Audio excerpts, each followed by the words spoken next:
ഇന്ത്യയ്ക്കുമേൽ ഒരു മേൽക്കോയ്മ നേടുക എന്ന ലക്ഷ്യത്തോടെ നിരവധി കാര്യങ്ങളാണ് ചൈന നടത്തിക്കൊണ്ടിരിക്കുന്നത്. ഇന്ത്യയ്ക്കെതിരെ ഒരു യുദ്ധം നയിക്കേണ്ടി വന്നാൽ ഒരു സൈനികമായ മുൻതൂക്കം എന്നതിന് പുറമെ പ്രകൃതിയെപ്പോലും എങ്ങനെയൊക്കെ ഇന്ത്യയ്ക്കെതിരെ പ്രയോഗിക്കാൻ കഴിയും എന്നതിനെക്കുറിച്ചാണ് ചൈനയുടെ ചിന്ത. ആ നിലയ്ക്കുള്ള ചൈനയുടെ ഒരു നീക്കമാണ് ഇന്ന് ലോകം മുഴുവനും സംസാര വിഷയമായിരിക്കുന്നത്. ചൈനയിലെ ടിബറ്റൻ സ്വയംഭരണ മേഖലയിലുള്ള ബ്രഹ്മപുത്ര നദിക്ക് കുറുകെ ഒരു മെഗാ ജലവൈദ്യുത അണക്കെട്ട് നിർമ്മിക്കുക എന്നുള്ളത് പതിറ്റാണ്ടുകളായുള്ള ചൈനയുടെ തന്ത്രപ്രധാനമായ ഒരു പദ്ധതിയാണ്. 2020 ചൈനയുടെ 14ാം പഞ്ചവത്സര പദ്ധതിയിൽ ഈ അണക്കെട്ട് നിർമ്മാണത്തെയും ഉൾപ്പെടുത്തിയതോടെയാണ് ഇതിനെക്കുറിച്ചുള്ള വ്യക്തമായ സൂചന ലോകത്തിന് ലഭിച്ചത്. 2024 ഡിസംബർ 25-ന് 60 ജിഗാവാട്ട് ശേഷിയുള്ള ഈ പടുകൂറ്റൻ അണക്കെട്ടിന്റെ നിർമ്മാണത്തിനുള്ള അംഗീകാരം ലഭിച്ചതോടെ ചൈനയുടെ ഈ സ്വപ്ന പദ്ധതി വലിയ വിവാദങ്ങൾ സൃഷ്ടിച്ചുകൊണ്ടിരിക്കുകയാണ്. ഈ അണക്കെട്ട് പ്രാബല്യത്തിലായാൽ അത് വലിയ തോതിലുള്ള പാരിസ്ഥിതിക പ്രശ്നങ്ങൾക്കും ഇന്ത്യ ഉൾപ്പെടെയുള്ള അയൽ രാജ്യങ്ങൾക്ക് വൻ ഭീഷണിയായി തീർന്നതിനും പുറമെ ഭൂമിയുടെ സ്വാഭാവിക ഭ്രമണത്തിന് തന്നെ വലിയ പ്രത്യാഘാതങ്ങൾ ഉണ്ടാക്കിയേക്കാം എന്നാണ് കണക്കാക്കപ്പെടുന്നത്. ഈ വിഷയത്തിൽ നാസ പോലുള്ള പര്യവേഷണ കേന്ദ്രങ്ങൾ പോലും മുന്നറിയിപ്പുകൾ നൽകിയിട്ടുണ്ടെങ്കിലും ചൈന ഈ പദ്ധതിയുമായി മുന്നോട്ട് തന്നെ പോയിക്കൊണ്ടിരിക്കുകയാണ് എന്നുള്ളത് ശരിക്കും ആശങ്കാജനകമായിട്ടുള്ള ഒരു കാര്യമാണ്. പ്രത്യേകിച്ച് ഇന്ത്യക്ക് ഈ അണക്കെട്ട് വൻ ഭീഷണിയാവും ഉയർത്താൻ പോകുന്നത്.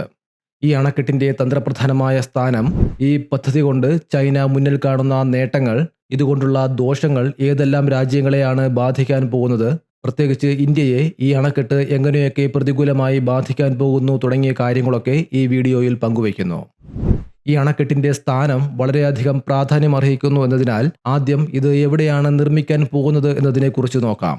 4 രാജ്യങ്ങളിലായി വ്യാപിച്ചു കിടക്കുന്ന ഒരു ഹിമാലയൻ നദിയാണ് ബ്രഹ്മപുത്ര. ലോകത്തിലെ ഏറ്റവും ഉയരത്തിൽ ഉത്ഭവസ്ഥാനമുള്ള നദി കൂടിയാണ് ബ്രഹ്മപുത്ര. ഹിമാലയത്തിലെ കൈലാസ പർവ്വതനിരകളിലെ മാനസരോവര തടാകത്തിന് സമീപത്തു നിന്നും ഉത്ഭവിക്കുന്ന ഈ നദി ചൈനയുടെ അധിനിവേശത്തിലുള്ള ടിബറ്റിലൂടെ കിഴക്കോട്ടൊഴുകി ഇന്ത്യയുടെ നോർത്ത് ഈസ്റ്റേൺ സംസ്ഥാനമായ അരുണാചൽ പ്രദേശ് വഴി ആസാമിലൂടെ ബംഗ്ലാദേശിൽ പ്രവേശിച്ച് ദീർഘദൂരം ഒഴുകി ബംഗാൾ ഉൾക്കടലിൽ പതിക്കുന്നു. ചൈനയിൽ യാർലുങ് സാങ്പോ എന്നതാണ് ഈ നദിയുടെ പേര്.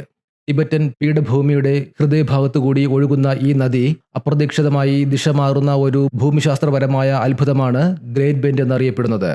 തെക്കോട്ട് ഒഴുകിക്കൊണ്ടിരിക്കുന്ന ഈ നദി പെട്ടെന്ന് പടിഞ്ഞാറോട്ട് തിരിയുകയും നാംച ബെർവ കൊടുമുടിക്ക് ചുറ്റും 180 ഡിഗ്രി തിരിഞ്ഞ് അവിടെ നിന്നും വീണ്ടും തെക്കോട്ട് ഒഴുകുകയും ചെയ്യുന്നു.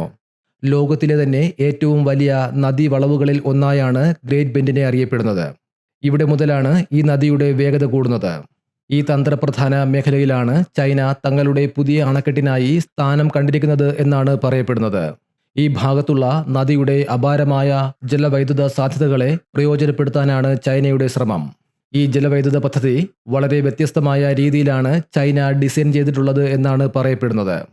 അതനുസരിച്ച് ഗ്രേറ്റ് ബെൻഡ് വഴി കടന്നുപോകുന്ന വെള്ളം നാംച ബെർവ പർവ്വതം തുരന്ന് നിർമ്മിക്കുന്ന ടണലിലൂടെ കുത്തനെ ഒഴുക്കി വെള്ളത്തിന്റെ പരമാവധി വേഗതയിൽ പർവ്വതത്തിന്റെ മറുഭാഗത്ത് സ്ഥാപിക്കുന്ന 9ഓളം ടർബൈനുകളിലൂടെ കടത്തിവിട്ട് പരമാവധി വൈദ്യുതി ഉൽപ്പാദിപ്പിക്കുക എന്നുള്ളതാണ് ചൈനയുടെ പദ്ധതി. പറഞ്ഞു കേൾക്കുമ്പോൾ തന്നെ ഇത് വളരെ അവിശ്വസനീയമായി തോന്നാമെങ്കിലും സാങ്കേതിക വിദ്യയുടെ കാര്യത്തിൽ ലോകത്തിലെ മുൻനിര രാജ്യമായ ചൈനയ്ക്ക് ഇതും ഇതിനപ്പുറവും സാധിക്കും എന്നുള്ളതാണ് വസ്തുത. ഇനി ഇതിന്റെ ദോഷവശങ്ങൾ പറയുന്നതിന് മുമ്പായി ഈ അണക്കെട്ട് കൊണ്ട് ചൈനയ്ക്ക് ഉണ്ടാകാൻ പോകുന്ന നേട്ടങ്ങളെക്കുറിച്ച് നോക്കാം. ലോകത്തിലെ തന്നെ ഏറ്റവും കുത്തനെയുള്ള ഗ്രേഡിയന്റുകളിൽ ഒന്നാണ് ഈ പ്രദേശം എന്നത് ജലവൈദ്യുത ഉൽപ്പാദനത്തിന് ഏറ്റവും അനുയോജ്യ ഘടകമാക്കി മാറ്റുന്നു. അതുകൊണ്ട് തന്നെ 60 ജിഗാവാട്ട് വരെ വൈദ്യുതിയാണ് ഇവിടം കൊണ്ട് ഉൽപ്പാദിപ്പിക്കാനായി ചൈന ലക്ഷ്യമിടുന്നത്. നിലവിൽ ലോകത്തിലെ ഏറ്റവും വലിയ അണക്കെട്ടായ ചൈനയിലെ തന്നെ 3 ഗോർജസിന്റെ വൈദ്യുത ഉൽപ്പാദന ശേഷിയേക്കാൾ 2 മടങ്ങ് വരെ അധികമാണ് ഇത്. ഈ 3 ഗോർജസ് ഡാം തന്നെ ലോകത്തിലെ ഏറ്റവും വിസ്മയകരമായ ഒരു അണക്കെട്ടാണ്. അങ്ങനെയിരിക്കെ അതിനേക്കാൾ 2 മടങ്ങിലധികം ശേഷിയുള്ള ഈ പുതിയ അണക്കെട്ടിന്റെ വലിപ്പം നമുക്ക് ഊഹിക്കാവുന്നതേയുള്ളൂ. ലോകത്തിൽ വെച്ച് ഏറ്റവും കൂടുതൽ വൈദ്യുതി ഉപയോഗിക്കുന്ന രാജ്യം എന്ന നിലയ്ക്ക് ചൈന അവരുടെ പുനരുപയോഗ ഊർജ്ജ ഉൽപ്പാദന ശേഷിയെ വർദ്ധിപ്പിക്കുന്നതിനായി ശ്രമിച്ചുകൊണ്ടിരിക്കുകയാണ്. അതുകൊണ്ട് തന്നെ ദശലക്ഷക്കണക്കിന് വീടുകൾക്കും വ്യവസായ സംരംഭങ്ങൾക്കും ശുദ്ധമായ ഊർജ്ജം നൽകാൻ ഈ ഗ്രേറ്റ് ബെൻഡ് പദ്ധതിക്ക് കഴിയുമെന്നാണ് കരുതപ്പെടുന്നത്. ഹിമാലയത്തിലെ മഞ്ഞുരുകി വരുന്ന വെള്ളമായതിനാൽ വേനൽക്കാലത്ത് പോലും നദിയിൽ ധാരാളം വെള്ളം ഉണ്ടായിരിക്കുകയും വൈദ്യുത ഉൽപ്പാദനം തടസ്സമില്ലാതെ നടത്താനും സാധിക്കും.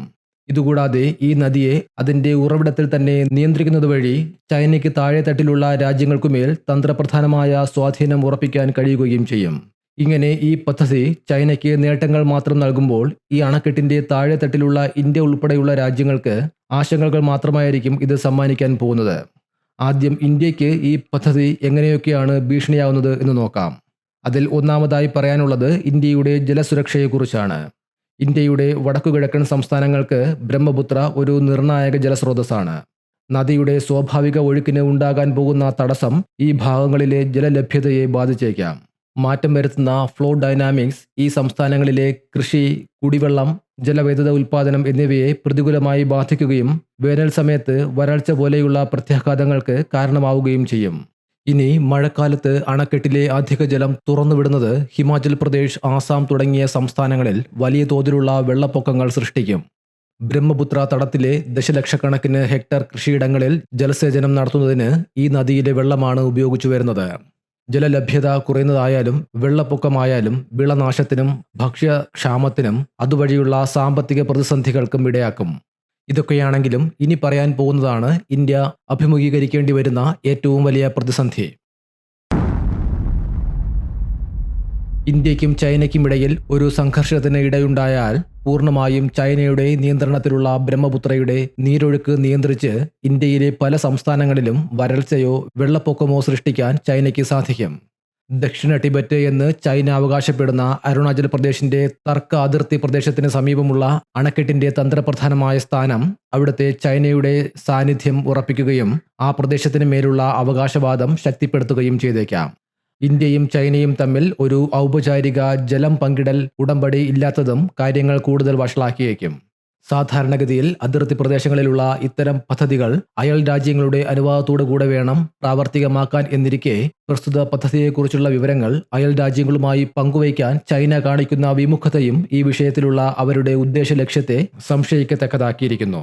ഈ പറഞ്ഞ പ്രതികൂല സാഹചര്യങ്ങളെല്ലാം ബംഗ്ലാദേശിനും ബാധകമാണ്. 2004, 2012, 2022 വർഷങ്ങളിൽ ആസാമിൽ ബ്രഹ്മപുത്ര നദിയിൽ നിന്നുള്ള വെള്ളം കൊണ്ട് വെള്ളപ്പൊക്കമുണ്ടായിട്ടുണ്ട്. അന്ന് ധാരാളം ഗ്രാമങ്ങൾ വെള്ളത്തിൽ മുങ്ങിപ്പോവുകയും ആയിരക്കണക്കിന് ആളുകൾ മരിക്കുകയും ലക്ഷക്കണക്കിന് ആളുകൾ മാറ്റിപ്പാർപ്പിക്കപ്പെടുകയും ചെയ്തിട്ടുണ്ട്. ഇനി ടിബറ്റൻ പീഠഭൂമി ടെക്ടോണിക് പ്ലേറ്റിന്റെ അതിർത്തിയാണ് എന്നതിനാൽ ഇവിടം ഭൂകമ്പങ്ങളും ഉരുൾപൊട്ടലുകളും ഉണ്ടാകുന്നതിനുള്ള സാധ്യത കൂടിയ പ്രദേശമായാണ് കണക്കാക്കപ്പെടുന്നത്. ഇതിന്റെ ഫലമായി ഹിമാലയത്തിലും മറ്റും ഭൂകമ്പങ്ങൾ ഉണ്ടാവുന്നത് പതിവ് സംഭവങ്ങളാണ്. ഇക്കഴിഞ്ഞ 7-ാം തീയതിയും ടിബറ്റ് പ്രഭവ കേന്ദ്രമായി 7.1 തീവ്രതയിലുള്ള ഭൂമികുലുക്കം ഉണ്ടാവുകയും 120-ലേറെ ആളുകൾ മരിക്കുകയുമുണ്ടായി. ചൈന അണക്കെട്ട് നിർമ്മിക്കാൻ പോകുന്നതും ഈ മേഖലയിലാണ് എന്നിരിക്കെ ഇതുപോലുള്ള ഒരു ഭൂമികുലുക്കത്തിൽ അണക്കെട്ട് തകരുന്ന സാഹചര്യമുണ്ടായാൽ അത് ഇന്ത്യയുടെ വടക്കുകിഴക്കൻ സംസ്ഥാനങ്ങളെ, പ്രത്യേകിച്ച് അരുണാചൽ പ്രദേശ്, ആസാം തുടങ്ങിയ സംസ്ഥാനങ്ങളെ വെള്ളത്തിനടിയിലാക്കിയേക്കും, ഒപ്പം ബംഗ്ലാദേശിനെയും. എന്നാൽ ചൈനയുടെ ഭൂപ്രദേശത്തിന് പുറത്താണ് ബ്രഹ്മപുത്രയുടെ സഞ്ചാരപഥം എന്നതിനാൽ ഈ പറഞ്ഞ ദുരന്തങ്ങളൊന്നും ആ രാജ്യത്തെ ബാധിക്കുകയുമില്ല. നിലവിൽ ചൈനയിലെ എന്നല്ല ലോകത്തിലെ തന്നെ ഏറ്റവും വലിയ അണക്കെട്ടായ ത്രീ ഗോർജസിന്റെ റിസർവോയറിൽ 40 ബില്യൺ ക്യൂബിക് മീറ്റർ വെള്ളം കെട്ടിനിർത്തിയിരിക്കുന്നത് കാരണം ഭൂമിയുടെ ഭ്രമണത്തിന്റെ വേഗത ദിവസത്തിൽ 0.06 മൈക്രോ സെക്കൻഡ് കുറഞ്ഞിട്ടുള്ളതായി നാസ പ്രഖ്യാപിച്ചിരുന്നു. ആ കണ്ടെത്തലിന്റെ അടിസ്ഥാനത്തിൽ ഇപ്പോൾ നിർമ്മിക്കാൻ പോകുന്ന ഗ്രേറ്റ് ബെൻഡ് അണക്കെട്ട് ത്രീ ഗോർജസിനേക്കാൾ 2 മടങ്ങിലധികം വലിപ്പമുണ്ടാവും എന്നതിനാൽ അത് ഭൂമിയുടെ ഭ്രമണ വേഗതയെ കൂടുതൽ ഗുരുതരമായി ബാധിച്ചേക്കാമെന്നും ശാസ്ത്രജ്ഞർ മുന്നറിയിപ്പ് നൽകിയിട്ടുണ്ട്. ഇങ്ങനെ ബ്രഹ്മപുത്രയിലെ ഗ്രേറ്റ് ബെൻഡിൽ ചൈന നിർമ്മിക്കാൻ പോകുന്ന മെഗാ ജലവൈദ്യുത അണക്കെട്ട് നിരവധി ഭീഷണികളാണ് ഇന്ത്യക്ക് ഉയർത്തുന്നത്. അതുകൊണ്ട് തന്നെ ഈ പദ്ധതിക്ക് തടയിടാൻ ഇന്ത്യയുടെ നയതന്ത്ര ഇടപെടലുകൾക്ക് എത്രത്തോളം സാധിക്കും എന്നുള്ളതും ഈ കാര്യങ്ങളെയെല്ലാം തരണം ചെയ്ത് ചൈനയ്ക്ക് തങ്ങളുടെ സ്വപ്ന പദ്ധതി നടപ്പിലാക്കാൻ സാധിക്കുമോ എന്നുള്ളതും കാത്തിരുന്നു കാണേണ്ട കാര്യങ്ങളാണ്.